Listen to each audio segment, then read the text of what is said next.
As I have been flipping this quilt back and forth, I've noticed that there is this one square where the fabric is just disintegrating. It's, I think, the only place it's used over the whole quilt. So for this one, I will be cutting a square of antique fabric. I've got some vintage 30s fabric, and I'm going to applique that square over this. And when I hand quilt what I put here, I will also work on this. So that's another way to do a visible mend. I mean, there's so many ways to do it, but that's what I'm going to do here. And I guess I'll look around at the rest of the quilt and see if there are any other disintegrating squares. But I think that's it. Okay, back to this. What I decided to put on the front, and I did look, I have 30s fabrics that would kind of blend and I could make it more invisible, but you know what I found? I found this big floral, and I like it. And so this is what's going to go on the quilt. And I could make it the dog-chewed shape, but that doesn't make me as happy as leaving these edges square and then I can come farther up, find where my hole is, farther up and out, and maybe out here I will follow the shape of the hole. Would I want to take that leaf farther out and down? You know, I think I do. I think that's what I want to do. So what I need to do is make sure that I'm going to have room to turn those edges under. So here I can feel and see where those edges are. So I'm going to mark that edge of the hole with a pin, and I'm going to mark this edge, and right in here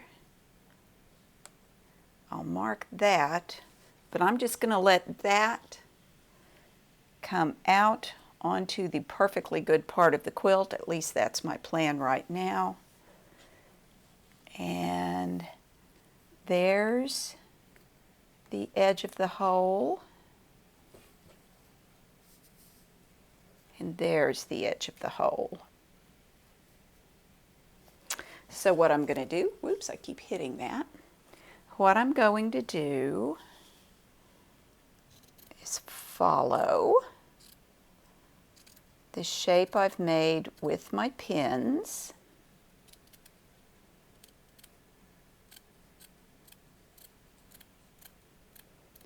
until I get to there, and then, just for now, I'm going to take that out. I can refine the edges of that when I'm a little closer to doing the quilting. This is just to give me the idea of whether I like that leaf hanging out there or not.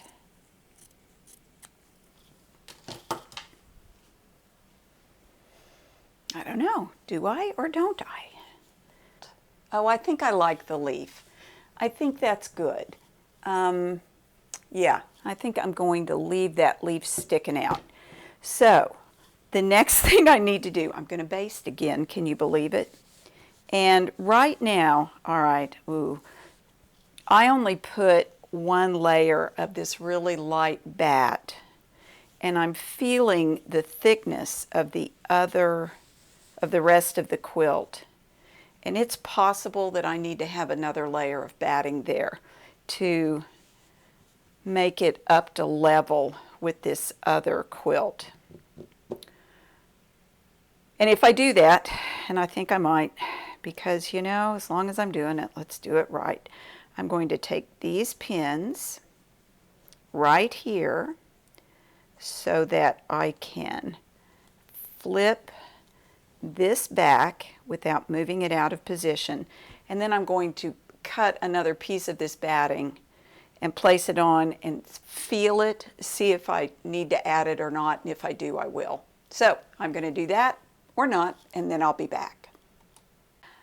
I did try adding more batting over the existing piece of batting, and I decided that I didn't like that it was too thick. And then I tried splitting that batting and putting just part of it on top, and it was too feathery. It was too unstable, because I don't want to have to quilt this every ½ inch, and I want to be sure that the batting in there, when it gets washed, doesn't ball up.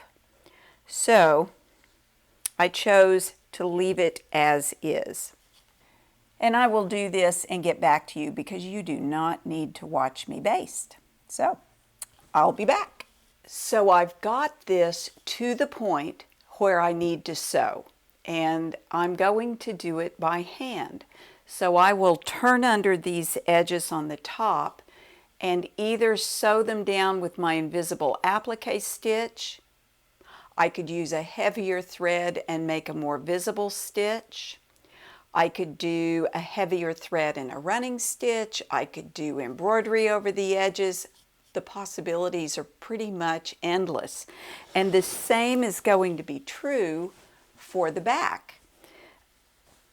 I suppose it's possible that I could stitch through and do both at once, but that's not what I'm going to do, because I want the edges to be prettier on the front and the back. And then I'm going to hand quilt through these layers. And I might mirror some of the quilting that's in the quilt already, or I might just do lines, or I might do a circle, or I might go around the flower. You get the idea. The possibilities are only bounded by your imagination. You can do whatever you want in here, which means I can do whatever I want in here. This is a few hours of sitting and sewing, and I typically do this kind of sewing at night, so I'm not going to finish it right now this minute. I will come back once it's done and show you what I did. And until then, may you have many happy stitches.